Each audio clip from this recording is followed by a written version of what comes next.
እሷ ጋር ነው አዲስ ነገር የሚበዛው እና እሷን ነው ብትጠይቃት ይሻላል። እኔ ይሄን ጥያቄ ከመጠየቅ ማለት ነው።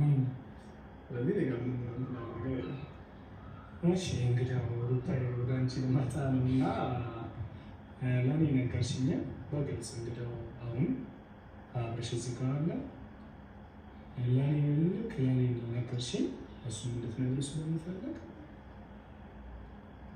እሺ እሱ ሀሳቧን አውርታለች ነው? አዎ ሀሳቧን ያው እኔ መጠየቅ እንዳለብኝ እንደ ታላቅ ጠይቂያት ነበረ። ሀሳቧን ደግሞ ለእኔ ነግራኛለች እና ሀሳቧን ደግሞ ስለሆነ የእሷን ሀሳብ ከሰማት ይሄን ለምን እሷን ጠርታታል እና አስቤበት ነበርና ነገራች እየመጣ ነው እያወራች ነበር። የምትፈልገው ነገር ካለ መጠየቅ ትችላለህ። ከሩታ መስማት የፈለገው ነገር ሰምተህ ከሆነ እሷ ደግሞ መስማት የምትፈልገው ነገር ካለ መጠየቅ ትችላለህ። አይ ሄርሜላ ያው እኔ እጠብቃለሁ ብዬ ነው ያው ትቅደም ብዬ ነው እንጂ ሄርሜላ ቀስ በፊት አውርቻት ነበረ እና እኔ ዋናው ምንድን ነው አለች እሱ ደስተኛ ሆኖ በሰላም ሲኖር ማየት እንፈልጋለን። እሱ ደስተኛ ሆኖ ሲኖርልኝ እኔ ደስተኛ ነኝ። እወደዋለሁ፣ አፈቅረዋለሁ። እኔም እያታለሁ ያለት ለምን አፈቅርሽ ማለት አልችልም።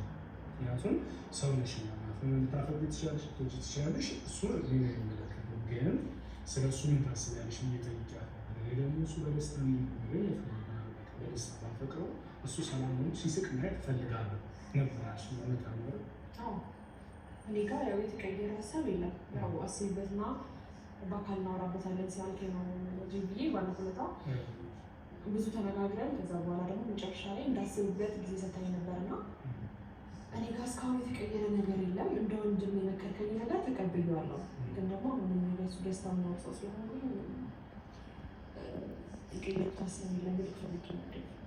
እኔም ለዛ ነው እንድትመጣኝ ያው ሀሳቧን ትክክለኛ ያልኩት ለምንድን ነው እሷ ጋር የተለየ አዲስ ሀሳብ ስላገኘሁኝ ያው በዛ ሀሳብ በጣም ደስተኛ ስለሆንኩኝ እኔ ያንን ሀሳብ እንግዲህ ያው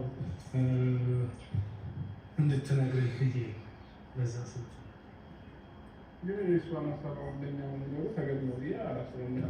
እሷ የራሷን ሀሳብ ካወራችን የተሻለ ነው ብንሄድ የተሻለ ነው ማለት የሩታ ሀሳብ አዲስ ነገር ለአንተ አዲስ ነገር ማለት ነው።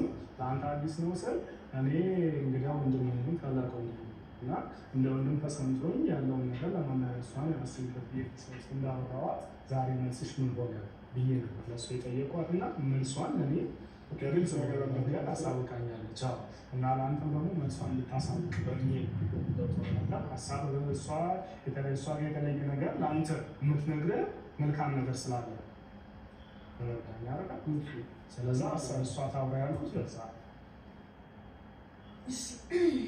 እንዲህ ባመሰግናለሁ።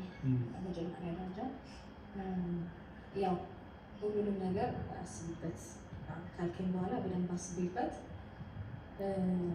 ያው እሱ ከዚህ በኋላ እንደ በፊት አይነት ሰው የሚሆን ከሆነ የሚስተካከል ከሆነ እና ነገሮችን ትቶ እንደ መጀመሪያ የሚመለስ ከሆነ እኔ ሁሉ ነገር ለመተው እና አብሬ ከሱ ጋር ለመቀጠል ነገር ይካለ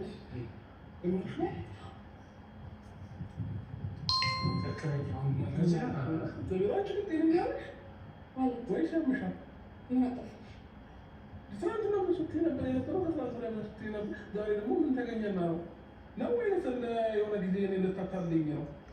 ስለምን ማታለኝ ነው? እና ታዲያ በመጀመሪያ መከራከር አያስፈልግም። ምክንያቱም አሁን አንተም እንግዲህ እሷም የግሏን ሀሳብ የነገረች መለ ገብቷል አለ ወንድሜ። አሁን እሷ እያለች ያለው በቃ እኔ የበፊቱን አብርሽ እንደ በፊቱ አብርሽ መሆን ከቻለ እንደ በፊቱ መሆን የሚፈልግ ከሆነ አብሬው ለመቀጠል እኔ እፈልጋለሁ እያለች ምን ተገኘ ዛሬ?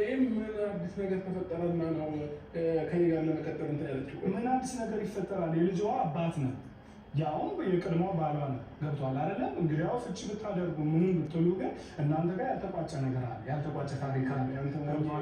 ከዛም ባለፈ ደግሞ መሀላችሁ ላይ ልጅ አለ። ገብቷላ? እና አሁን እያለች ያለችው እሷ አብረን መኖር እንችላለን፣ በቃ እኔ ፈቃደኛ ነኝ። ከዚህ በፊት አንተ ምንድን ነው ያልከኝ? እሷን ጠይቃት፣ ያው በሁለታችሁ ቀርባችሁ ነበር አይደል? እሷን ጠይቃት። ከዛ በኋላ እኔ መኖር እፈልጋለሁ ችግር የለም ማለት ነው። ማብራት ነው የሚቆይ እኔ ምንሽ እኔ አንቺ እንደፈለግሽ ልታደርጊኝ የሆነ የቆመ መኪና መስልሻለሁ እንዴ? ስትፈልጊ አትነስተሽኝ የምትሄጂው ስትፈልጊ እንትን የምትይው